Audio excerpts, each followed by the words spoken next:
네, 우리 하나님 말씀 같이 살펴보도록 하겠습니다. 하나님 말씀은 디모데전서 6장입니다. 12절에서 14절까지 말씀. 1 Timothy chapter 6 verse 12 to 14입니다. 신약 성경 341페이지, 42페이지에 걸쳐져 있습니다. 우리 다 찾으신 줄 알고 우리 세 절밖에 안 되니까요. 한 목소리로 봉독하도록 하겠습니다. 시작. 믿음의 선한 싸움을 싸우라. 영생을 취하라. 이를 위하여 내가 부르심을 받았고 많은 증인 앞에서 선한 증언을 하였도다. 만물을 살게 하신 하나님 앞과 본디오 빌라도를 향하여 선한 증언을 하신 그리스도 예수 앞에서 내가 너를 명하노니 우리 주 예수 그리스도께서 나타나실 때까지 흠도 없고 책망받을 것도 없이 이 명령을 지키라. 아멘. 여러분 잘 아시는 대로 제 세계 2차 대전, World War II 그 2차 세계 대전은 미국이 참전함으로 말미암아 이제 분위기가 굉장히 급변하게 되죠. 그리고 일본이 패망하게 됩니다. 일본 입장에서 괜히 미국을 건드려 가지고 원자탄 맞고 끝장나게 되죠. 당시 일본에게 지배당했던 수많은 나라들이 그래서 해방하게 됩니다. 여러분 태평양 전쟁 당시에 일본이 정벌한 이 나라들은 아직 일본의 영향력이 크지 않았어요. 그래서 그냥 일본만 빠지면 다 대부분 나라들이 해결되었습니다. 근데 이제 문제가 되는 나라가 두 나라가 있었는데요. 하나가 어디냐면 조선입니다. 우리나라였죠. 대한민국. 조선이란 나라. 왜냐하면 일본이 35년 동안 일제 치하 가운데 일본의 다스림 가운데 있었기 때문에 우리의 말, 언어, 이름, 글 등등 할 것 없이 많은 부분들이 일본의 것으로 바뀌어가고 있었어요. 그래서 심지어 여러분 지금도 우리가 그런 말들 있잖아요. 이렇게 공그리 이런 말이라든가 바게스 이런 말이라든가 이게 잔재들이 남아 있거든요. 그만큼 말에 영향력이 있어, 힘이 있어요. 그러니까 문화들, 나라들, 나라, 언어 이런 것들이 많이 바뀌어왔기 때문에 조선이라는 나라를 놓고 굉장히 고민을 했고 다른 한 나라가 어떤 나라였냐면 유쿠라고 하는 나라가 있었습니다. 재미있는 사실은 뭐냐? 조선이라는 나라는 독립을 했고 유쿠라는 나라는 그대로 일본에 복속되게 되었습니다. 넘어가게 되었습니다. 이유가 뭘까요? 여러분, 자, 승리한 연합군이 서구 열강들이 모여서 이 두 나라를 놓고 회의를 했어요. 연구를 했어요. 무엇을 연구했느냐? 조선이란 나라와 유쿠란 나라의 독립운동을 연구했습니다. 그러니까 우리나라는 대한독립 만세 하면서 일본한테 막 싸웠잖아요. 그런 기록이 있는가를 연구했다라는 겁니다. 그러니까 독립의 의지가 있는가, 해방의 의지가 있는가를 연구했다라는 것이죠. 그래서 여러분, 독립운동과 저항 기록을 살펴보니까 조선이란 나라는 일제 치하 이전부터도 의병활동이 있었다는 거예요. 그리고 일본에게 지배를 받았을 때는 어때요? 3.1운동, 윤봉길 도시락 폭탄 이런 것들 독립군이 싸워가고 심지어 학교도 세워가지고 의병을 막 만들고 양성하면서 끊임없이 저항하고 싸웠던 무수한 흔적들이 있었다라는 것입니다. 그에 비해 유쿠란 나라는 저항의 흔적이 없는 거예요. 독립운동이 없었어요. 그래서 어떻게 했느냐? 조선이라는 나라는 독립하기로 결정을 하고 유쿠라는 나라는 너희는 독립의 의지가 없구나 하고 그대로 일본에 속한 채로 남게 되었다라는 겁니다. 여러분 뭐가 운명을 갈랐습니까? 독립의 의지가 나라의 운명을 갈랐어요. 저항의 흔적이 운명을 갈랐습니다. 여러분 근데 좀 솔직히 기분 나쁘게 생각하지 말고 한번 생각해 보자고요. 조선이란 나라가 독립했나요? 독립됐나요? 해방을 했나요? 해방이 됐나요? 여러분 우리가 막 일본을 쳐부술 만한 능력이 있어가지고 다 쳐부셔가지고 해방을 한 거예요? 아니에요 여러분. 우리 그렇지 않았어요. 미국이 원자탄을 한 방 뻥 터뜨리니까 일본이 항복했잖아요.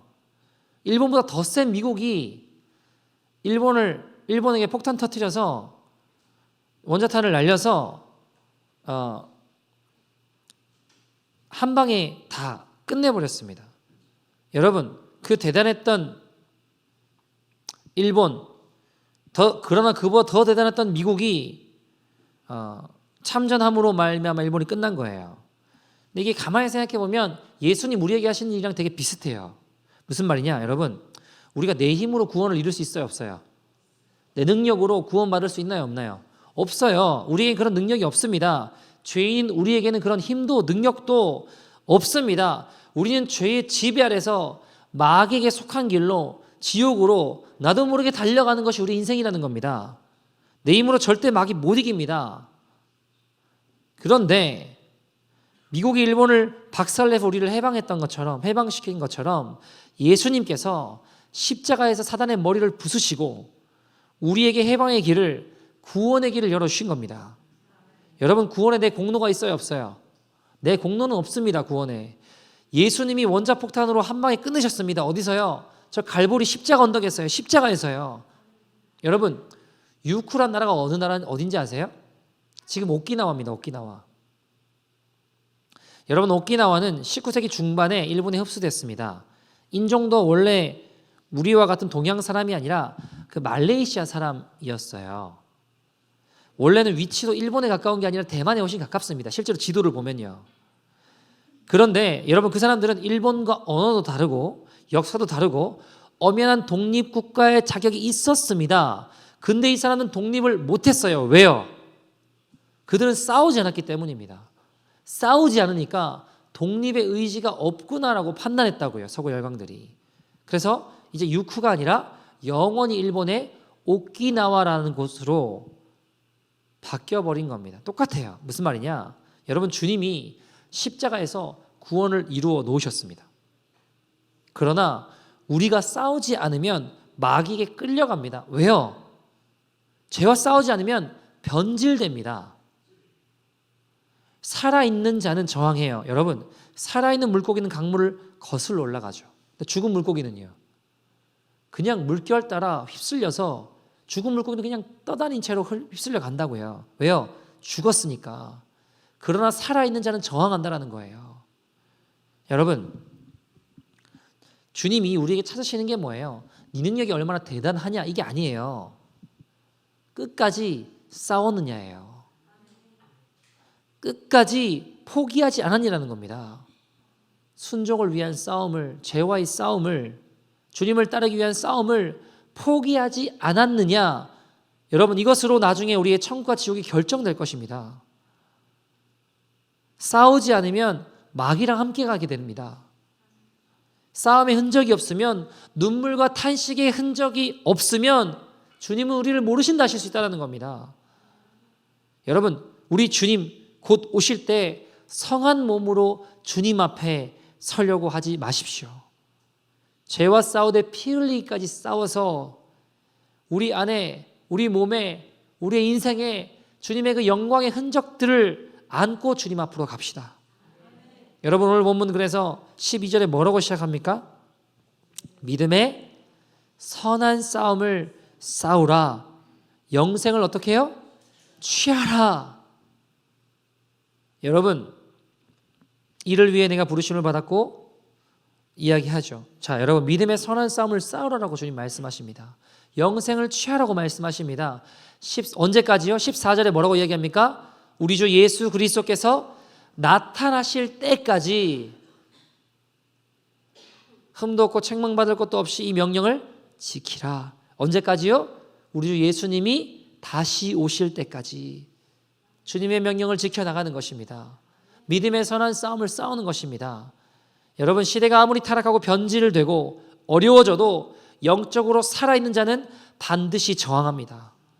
믿음의 선한 싸움을 싸웁니다. 죄와 피 흘리기까지 싸웁니다.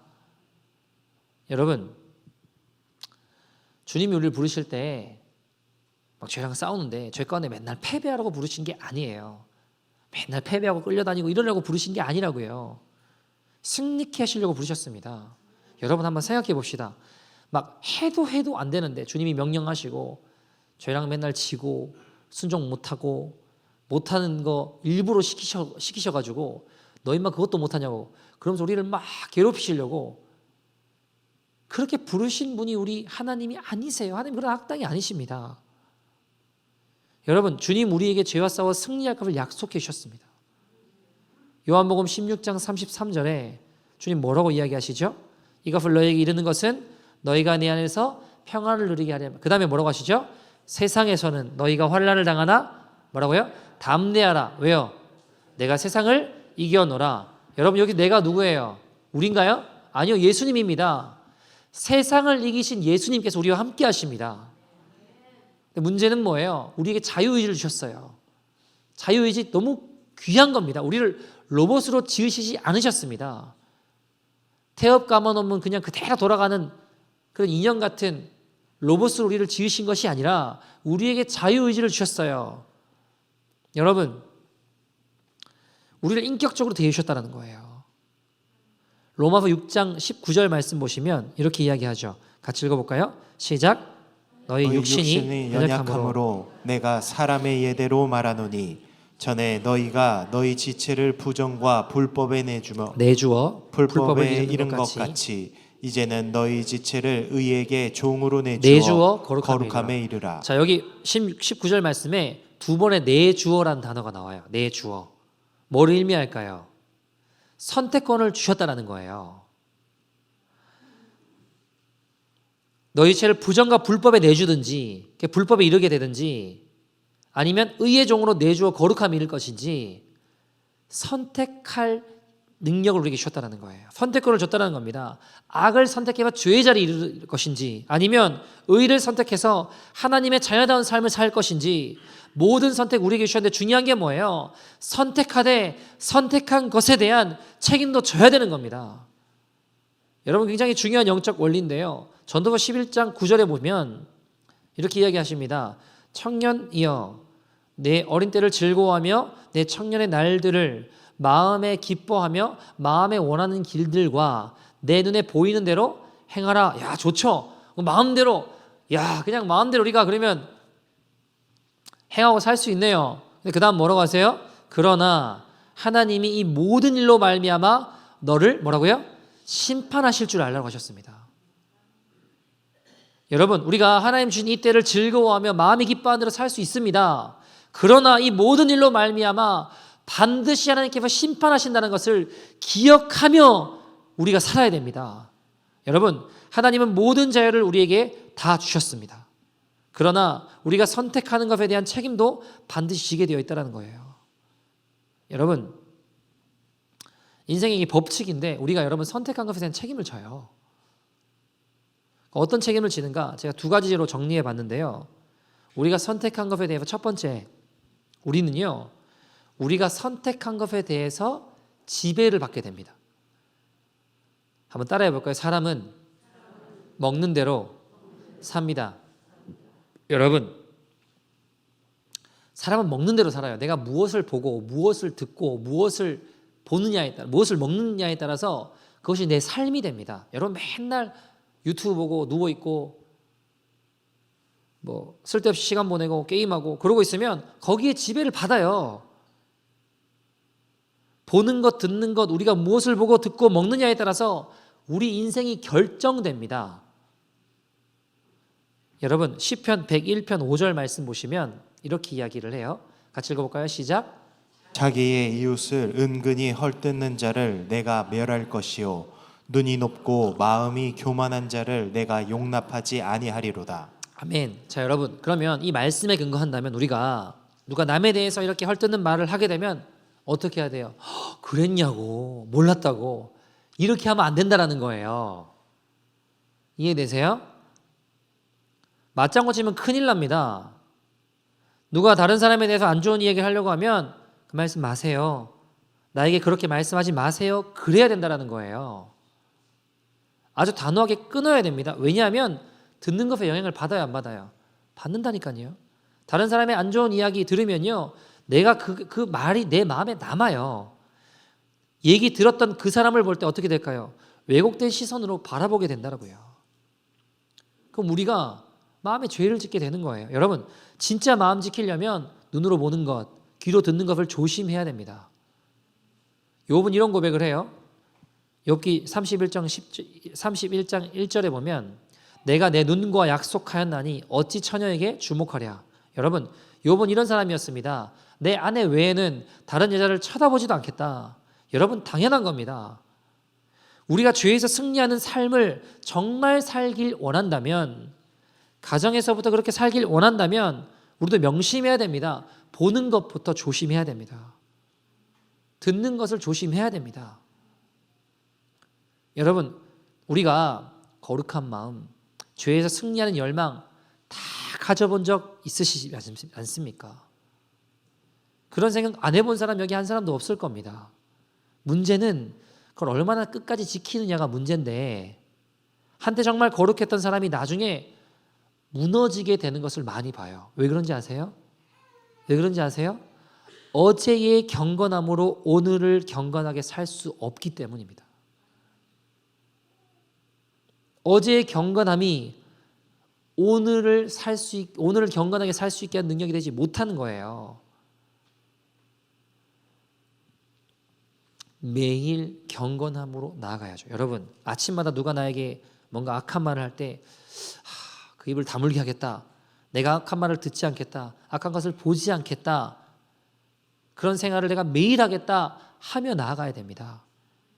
로마서 6장 16절 말씀 보시면 너희 자신을 종으로 내주어 뭐라고요? 누구에게 순종하든지 그 순종함을 받는 자의 종이 되는 줄을 너희가 알지 못하느냐. 자, 여러분, 내가 선택하면 내가 선택한 것에 영향을 받는다라는 거예요. 지배를 받는다라고 성경은 이야기하는 겁니다. 여러분, 지금 누구의 영향을, 무엇의 영향을 받고 사십니까? 여러분이 선택한 겁니다. 여러분, 탈무드에 보시면 이런 말이 있어요. 죄라고 하는 건 처음에는 겸손하게 다가오지만 그대로 두면 주인 행세를 한다고 했어요. 죄는요, 여러분, 처음에 우리에게 어떻게 다가와요? 겸손하게. 죄의 유혹은 손님처럼 달콤합니다. 죄의 유혹은 끊임없이 매력으로 다가옵니다. 그러나 내가 그것을 선택하는 순간 가만히 두면 어떻게 돼요? 내 안에 주인 행세하고 주인으로 단다라는 겁니다. 여러분, 이 시대에 일어난 일들을 가만히 보세요. 여러분, 지금 구글이나 페이스북이나 이런 기업들이 저개발 국가를 상대로 좋은 일들을 참 많이 해요. 무료 와이파이를 보급해서 인터넷을 마음껏 쓰들 수 있도록 해서 그 저개발 국가를 도와주려고 합니다. 여러분, 인터넷이 되면 할 수 있는 것들이 참 많아요. 교육적인 프로그램도 마찬가지고 여러 가지 그냥 지금 현장에서 저개발 국가에서는 받아볼 수 없고 누릴 수 없는 어떤 퀄리티 있는 교육들을 인터넷이 되면 받아볼 수 있고 할 수 있게 되는 일이 참 많다고요. 근데 여러분, 재밌는 게 뭐냐면 그 나라 중에 하나가 인도였는데 인도의 기차역 23곳에 무료 와이파이를 설치했대요. 그리고 시간이 흐른 다음에 사람들이 주로 어떤 사이트에 많이 들어가 보는가 봤어요. 조사를 했습니다. 그런데 인도 사람들이 무료 와이파이를 통해서 대부분의 접속하는 게 뭔지 아세요? 포르노 사이트였다는 거예요. 포르노 사이트.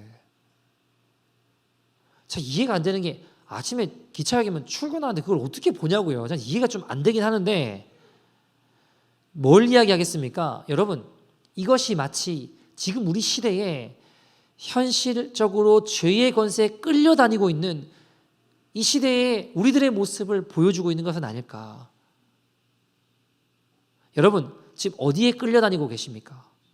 우리가 선택한 거라는 거예요. 우리가 그리스도의 은혜 아래 영향력을 받고 있다면 우리가 뭘 선택한 거예요? 그 은혜를 선택하고 있다는 겁니다. 여러분, 오늘 이 시대 얼마나 가슴 아픕니까? 로마서 6장 16절 우리가 방금 봤죠. 너희 자신을 종으로 내주어 누구에게 순종하든지 그 순종함을 받는 자의 종이 되는 줄 너희가 알지 못하느냐. 혹은 죄의 종으로, 죄를 선택하면 죄의 종으로 뭐에 이르러요? 사망에 이르고, 우리가 주의 말씀에 순종함으로 나아가면 순종의 종으로 의에 이른다라고 주님 말씀하셨습니다. 사랑하는 여러분, 무엇을 먹으며 살지에 따라서 우리 인생이 결정됩니다. 죄와 싸우며 거룩한 길을 걸어가며 순종의 종으로 의에 이르게 되는 저와 여러분 되기를 소원합니다. 여러분, 거룩한 것을 자꾸 먹으면요, 죄와의 싸움에서 승리하는 저와 여러분이 됩니다. 여러분, 이 싸움이 참 치열해요.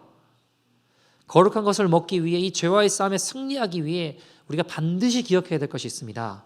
그것은 바로 우리의 신분의식입니다. 뭐라고요? 신분의식이요. 내가 이렇게 죄에 비참하게 끌려가는 죄의 종이 아니라 나는 하나님의 자녀야. 나는 하나님의 자녀야. 나는 의의 종으로 주의 말씀에 순종하는 하나님의 자녀야. 난 거룩한 하나님의 자녀야. 여러분, 로마서 6장 17절 18절 같이 읽어볼까요? 시작. 하나님께 감사하리로다.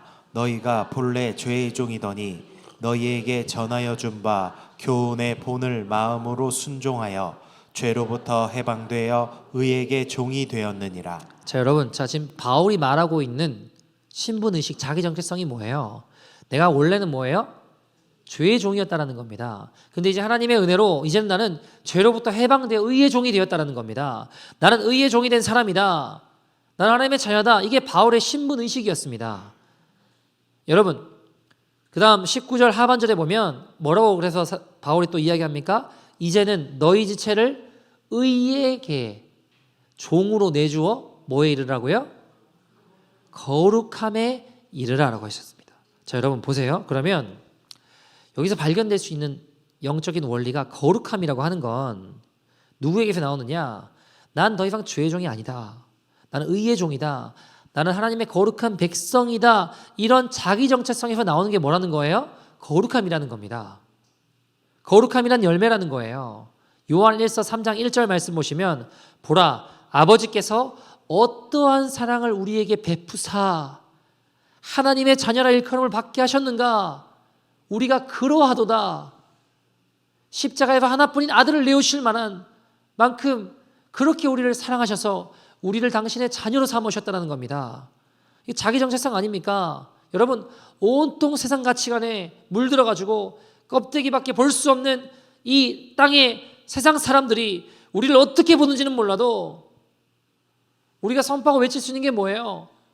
나는 구원받은 하나님의 백성이다. 난 시시한 사람 아니다. 난 거룩한 하나님의 자녀다. 그 다음에 뭐라고 얘기하시죠? 그러므로 세상이 우리를 알지 못함은 그를 알지 못함이라. 여러분, 우리에게 적어도 우리 스스로에게 건강한 자기 정체성이 있으면요, 우리가 때로는 일시적으로 좀 실패한 것 같고 때로는 어려움을 겪고 때로는 여러 가지 상황들, 어려움들이 있는 것 같지만 그것 때문에 스스로 비참한 자리로 나를 몰고 가지 않습니다. 여러분, 그런 상상을 해봐요. 삼손이 만약에 이런 바울과 같은 자기 정체성이 신분의식을 가졌다면 난 나시린이야. 나는 이 땅에 하나님 나를 보내실 때부터 특별한 사명을 주셨어. 나는 이 땅에 보내신 나는 사명을 가진 존재야. 만약 이런 삼손이 자기 정체성을 가지고 걸어갔다면 드릴라가 유혹할 때 그렇게 넘어갔을까? 그런 생각을 좀 해봐요. 인생을 살면서 유혹과 시험과 어려움이 있죠. 잠시 엎어지고 넘어질 수 있겠지만 정말 그렇게 삼손처럼 비참하게 끌려가서 눈 다 뽑히고 비참하게 죽임당하면서 그렇게 인생이 몰락할 때까지 끌려다녔을까? 그럴 수 없었을 것 같아요. 여러분, 그래서 우리가 우리 스스로에 대해서 내 정체성은 하나님의 사람이다. 난 하나님의 자녀다. 그 고백이 죄와의 싸움에 굉장히 중요합니다. 난 죄에 끌려다니는 그런 시시한 사람이 아니다. 난 하나님의 자녀다. 여러분, 어느 한 성도님이 부흥회 때 오신 목사님 그리고 교회 목사님 이렇게 라이드를 하시게 됐대요. 라이드를 하시면서 이분이 시험 드셨대요. 목사님들이 무슨 말씀하셨길래 시험 드셨나 보니까 뭐 특별한 이야기는 아니에요. 그럼 왜 이분이 그날 라이드 하시면서 목사님들의 대화를 들으면서 실망했을까 생각해 보니까 뭐냐면 기대감의 문제였던 기대감의 문제. 이 성도님이 생각하기에 목사님들에 대한 아주 홀리홀리한 이야기만 나누실 줄 알았던 거예요. 근데 이야기 들어보니까 아니 그냥 수준이 나랑 똑같은 것 같은 거예요. 그냥 먹는 문제, 입는 문제, 뭐 이런 이야기들만, 뭐 사는 문제 이런 이야기만 하시더라는 겁니다. 그러니까 실망이 되더라는 거예요. 그러니까 다를 것 같았다라는 기대감이 있었다는 거 아닙니까? 여러분, 제가 그런 생각을 해봐요. 내가 목사라면 지금 하나님은 성도님들은 이 어려운 영적 전쟁에서 나를 장교로 생각하고 살아가시는데 어쩌면 나는 내 스스로를 지금 그냥 이등병처럼 여기면서 생각하며 살아가는 건 아닐까? 그렇게 말하고 행동하는 건 아닐까? 여러분이 저 같은 목회자에게 요구하시는 게 뭐예요? 여러분, 제가 만약에 여러분한테 이제 교회도 좀 커지고 사람들도 많아지고 하니까 저는 이제 다음부터 포르쉐를 하나 타고 다니겠습니다. 그럼 어떻게 될까요? 여기 한 80%, 90%는 다 시험 들고 한 절반 이상은 이제 교회 떠날 때가 됐다. 그렇게 생각하실 거 아닙니까? 아니에요? 저 목사가 타락해서 이제 내가 이 교회가 이제 이상하게 가는가 보다. 여러분, 요즘 뭐 집이 제가 뭐 얼마 하는지 잘 모르겠는데 렌트 살아서 뭐 예를 들어서 제가 한 200만 불짜리 집에 제가 산다고 칩시다. 여러분, 뭐 목사님 집이라고 해서 한데 막 궁궐, 막 저택, 대저택 같은 집에 제가 나와요. 그럼 여러분 어떤 생각 드세요? 잘 모르긴 몰라도 대부분 시험 드실걸요? 뭘까요? 기대감의 문제 아닙니까? 기대감. 목사님은 안 그랬으면 좋겠다. 그 기대가 있는 거 아닙니까? 좋은 차를 타도 안 된다. 명예를 탐해서도 안 된다. 여자를 향해 눈길을 줘서도 안 된다. 여러분이 모든 것을 여러분이 저한테 요구를 하신다고 한다면 여러분 아셔야 되는 게 세상 사람들이 여러분에게도 똑같은 걸 요구하신다는 걸 아셔야 돼요. 여러분, 사실 우리가 그리스도인이라고 불리는 사람들이요, 막 대단히 인간 말종들이 아니에요. 여기 계신 분들이 여러분 대부분 적어도 도덕적인 수준이 평균 이상인 분들입니다. 뭐 한두 분 아닌 분들이 있을 수 있지만 어쨌든 여러분 대부분 평균 내보면요, 그리스도인들이라고 불리는 예수 믿는 사람들이 세상 사람들보다 세상에 막 욕먹을 만큼 이상한 짓을 특별히 하는 사람들이 아니에요. 대부분 여러분 세상 사람들보다 훨씬 더 도덕적인 수준이 높은 분들입니다. 손가락질 받을 만큼 그렇게 부도덕하지 않습니다. 근데 왜 이렇게 우리가 욕먹는지 아세요? 교회 향해서 지탄하고 욕먹잖아요. 왜 그런지 아세요? 기대치의 문제입니다. 여러분, 예수 믿는 사람 뭐 밥도 안 먹고 삽니까? 돈 안 필요해요? 필요합니다. 근데 세상 사람들이 우리를 볼 때 뭐가 있는 거예요?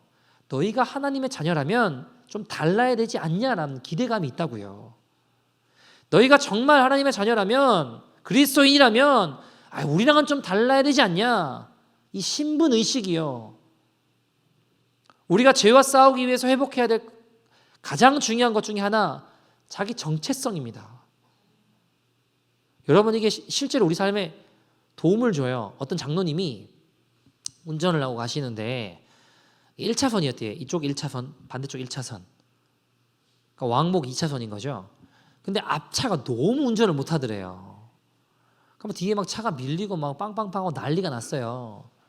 그래서 1차선에서 2차선으로 바뀌었대요. 그래서 추월하려고 이제 옆으로 가가지고 창문 내리고 운전 똑바로 하라고 이야기 좀 하려고, 그렇게 운전하면 되냐고 이야기하려고 창문을 내렸는데 옆차에서 창문을 내리더니 장로님 안녕하세요 그러더래요. 그러니까 막 뭐라고 하려고 하다가 안녕하세요 이제 이렇게 인사하셨다고 합니다. 여러분, 막 화를 내려고 하다가 화를 못 내게 됐어요. 정체성에 따라서. 여러분, 저도 마찬가지더라고요. 내가 말씀 전하는 목사지, 때론 화가 나고 때론 속상하고 때론 막 분이 나더라도 제 신분의식이 떠오르면요, 다 해결되는 경우들이 많습니다. 여러분, 우리에게 이 하나님의 자녀로서의 정체성이 있느냐는 겁니다. 그걸 점검해야 됩니다. 그러면서 여러분, 제가 좀 두려워하는 말씀 중에 하나가 요나서 1장 6절 말씀 보시면 이렇게 이야기해요. 선장이 그에게 가서 이르되 자는 자야 어찌 됨이냐, 일어나서 네 하나님께 구하라. 여러분, 이게 어떤 상황입니까? 이 말씀의 배경이 어때요? 하나님께서 요나라는 선지자에게, 하나님의 사람에게 하나님 말씀을 전하라고, 니느웨로 가서 하나님 말씀을 전하라고 하세요. 근데 요나에게 싫었어요. 하나님의 선지자가 그게 싫어서 반대로 다시스로 도망가요.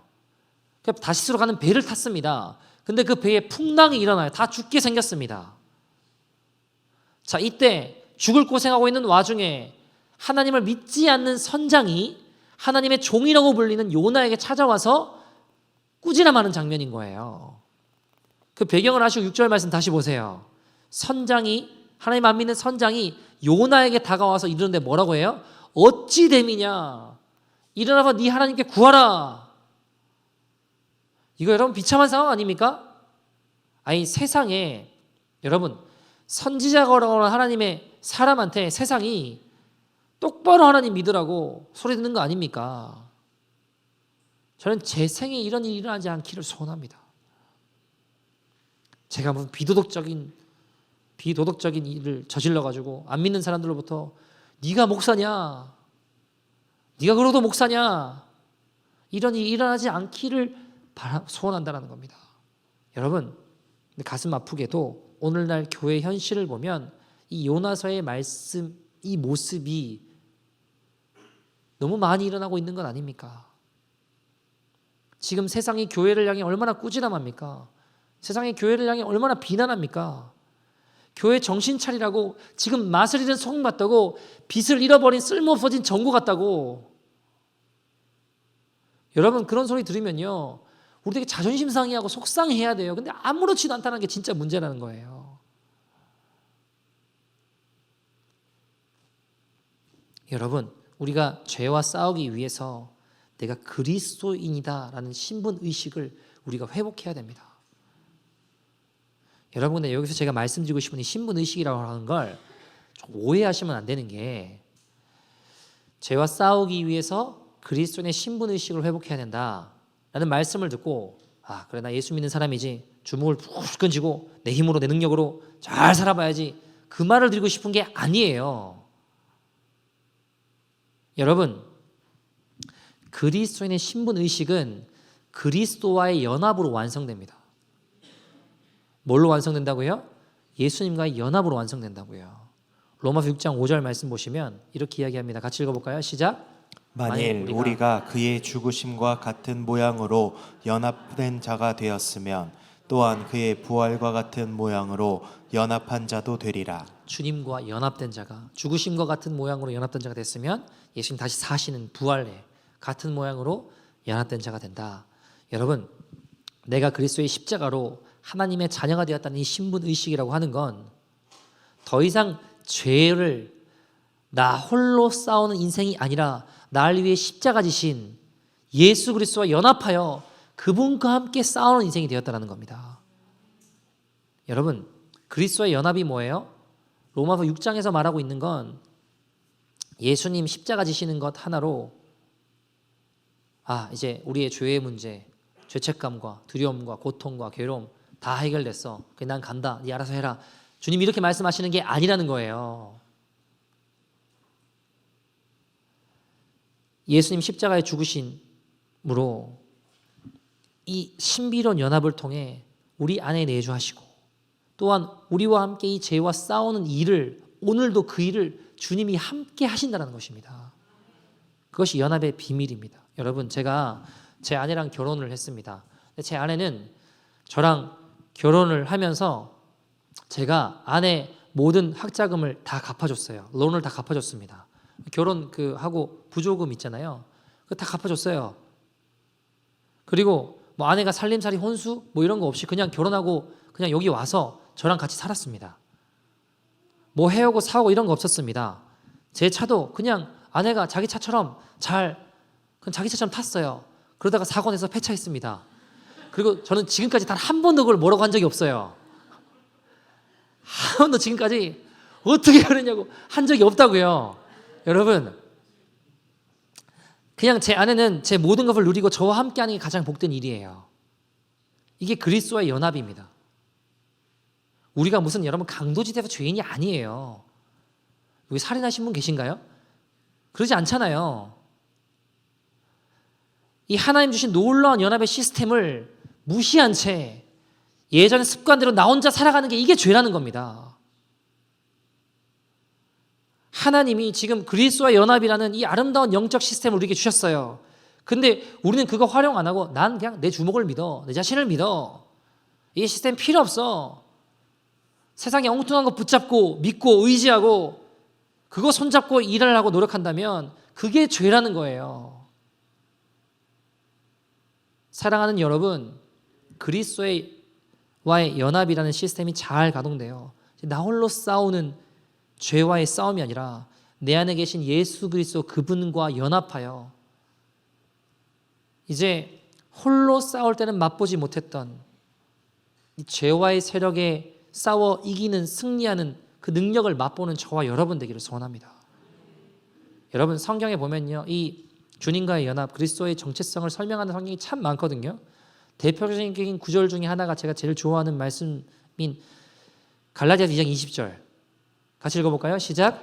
내가 그리스도와 함께 십자가에 못 박혔나니 그런즉 이제는 내가 사는 것이 아니요 오직 내 안에 그리스도께서 사시는 것이라.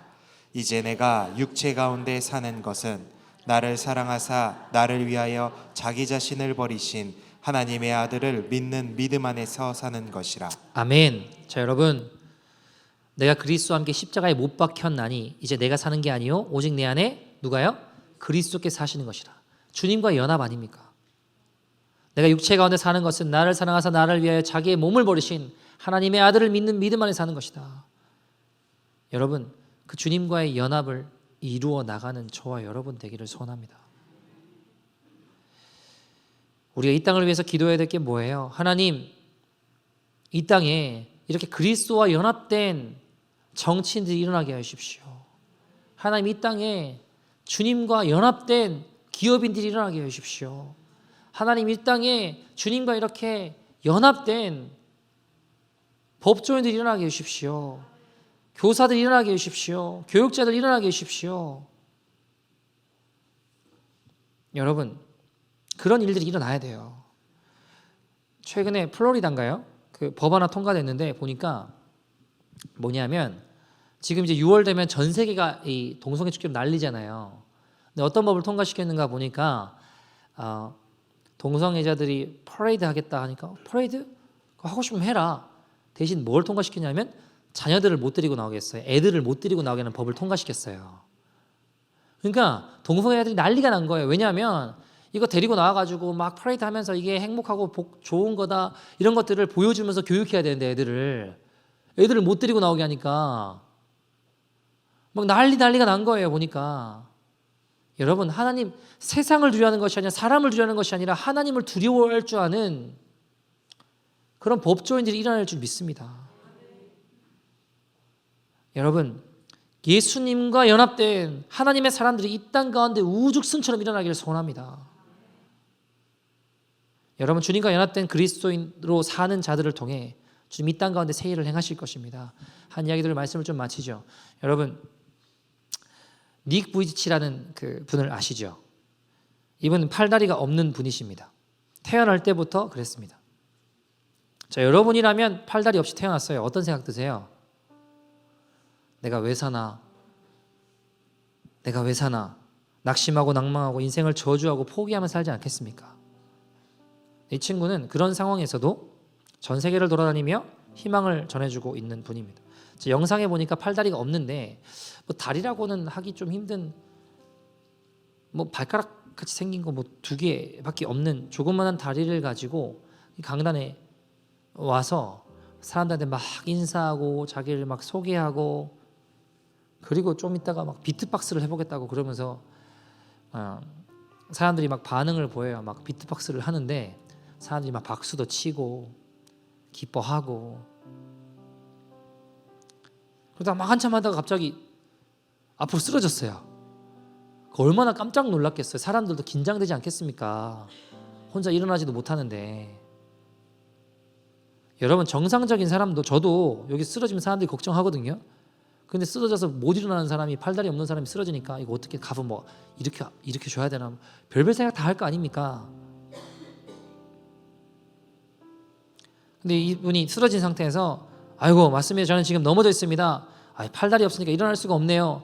웃으면서 이야기하는 거예요. 그러니까 긴장된 분위기가 조금 완화돼요. 본인이 그렇게 말하니까, 본인도 웃으면서 말하니까 이렇게 이야기해요. 제가 일어서려는 노력을 하지 않는다면 결코 일어설 수 없을 겁니다. 하지만 저는 노력했습니다. 좀 힘들었습니다. 아니, 정확하게 말하면 죽을 만큼 힘들었습니다. 하지만 포기하지 않고 계속 일어서려고 했습니다.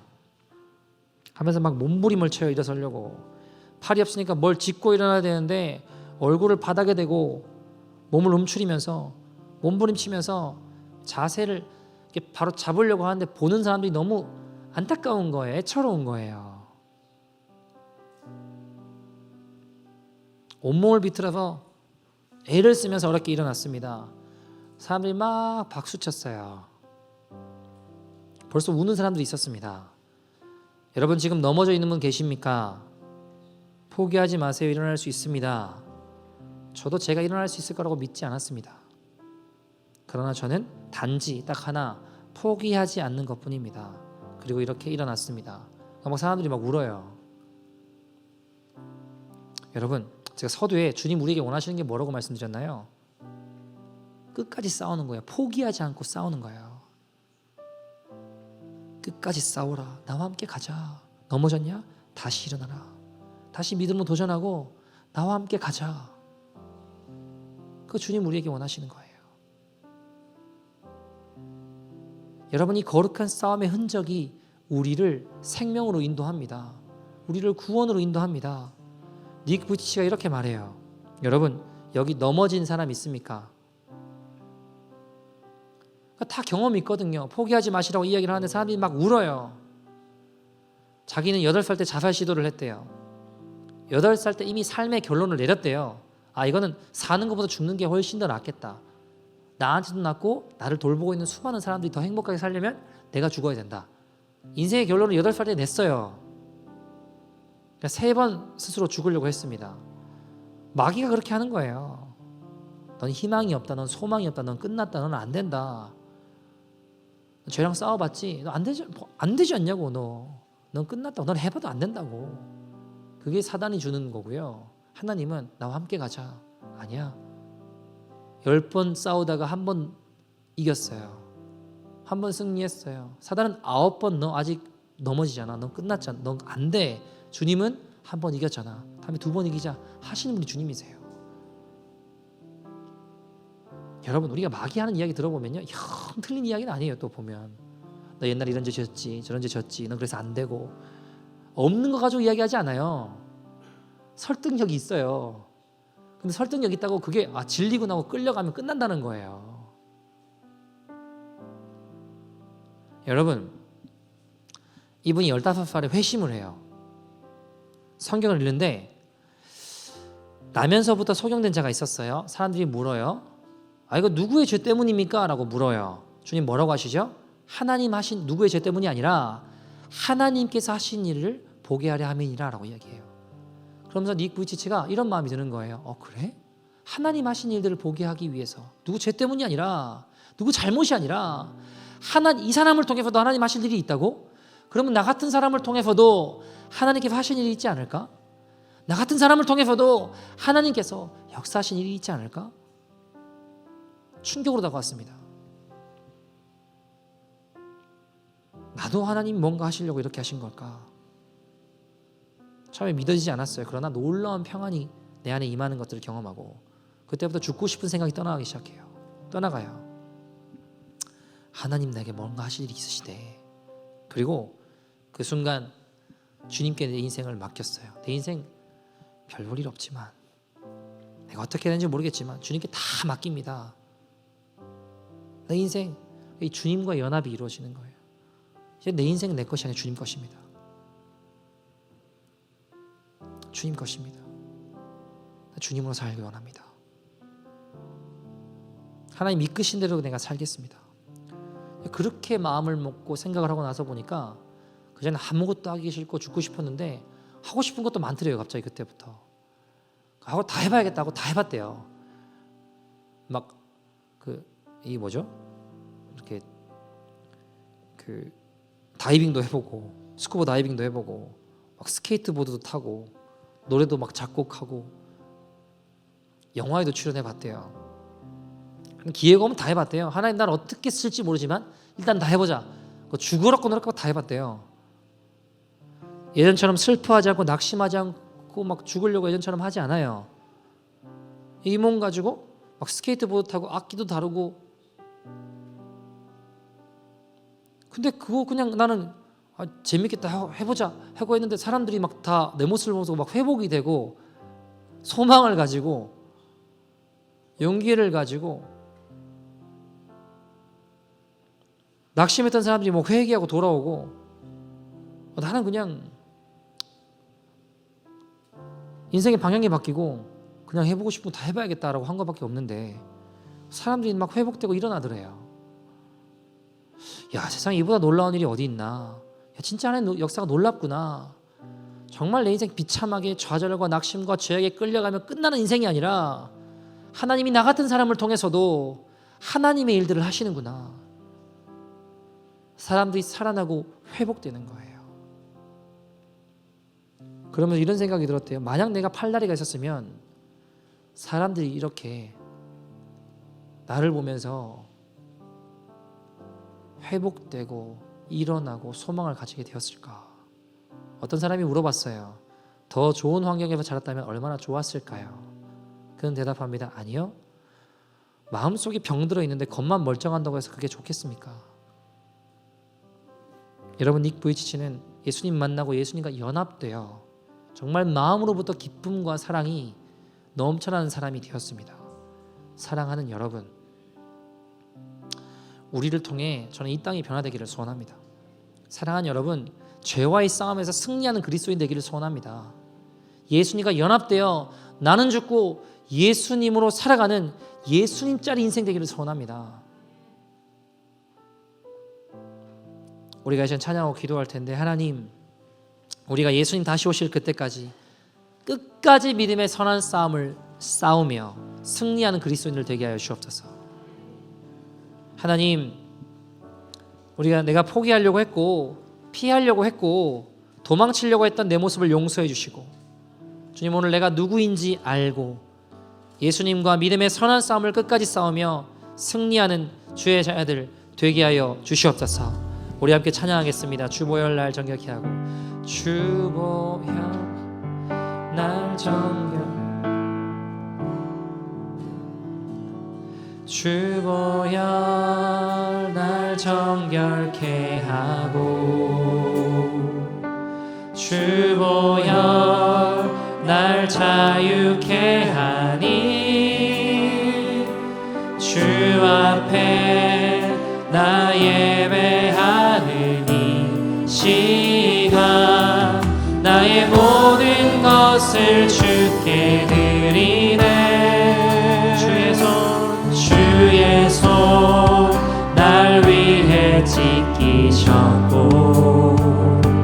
주의 발 날 위해 박히셨으니 이제는 내가 사는 것이 아니요 오직 주를 위해 사는 것이라. 주의 손에 나의 손을, 주의 손에 나의 손을 포개고, 또 주의 발에 나의 발을 포개어 나 주와 함께 죽고 또 주와 함께 살리라. 영원토록 주 위에 살리라. 주의 손에 나의 손을 포개고, 또 주의 발에 나의 발을 포개어 나 주와 함께 죽고 또 주와 함께 살리라. 영원토록 주 위에 살리라. 주 위에 살리라. 난 예수로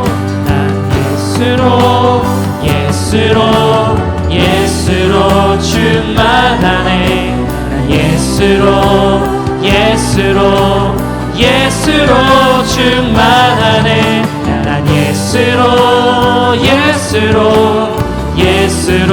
충만하는 영원한 왕 내 안에 살아계시네. 난 예수로 예수로 난 예수로 예수로 예수로 세상 모든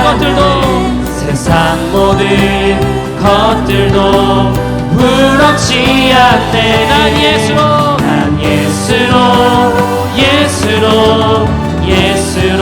충만 영원한 왕 내 안에 살아계시. 난 예수로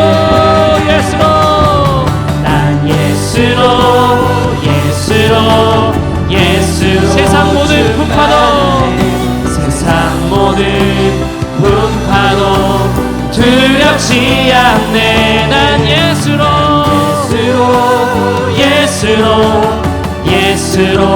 영원한 왕 되신 주님 내 안에서 하나님 죄와의 싸움 가운데 나 홀로 걸어가는 인생이 아니라 주님과 함께 승리하는 믿음의 인생 되게 하여 주시옵소서. 우리 다 같이 주의 이름 부르고 동서로 기도합니다. 주여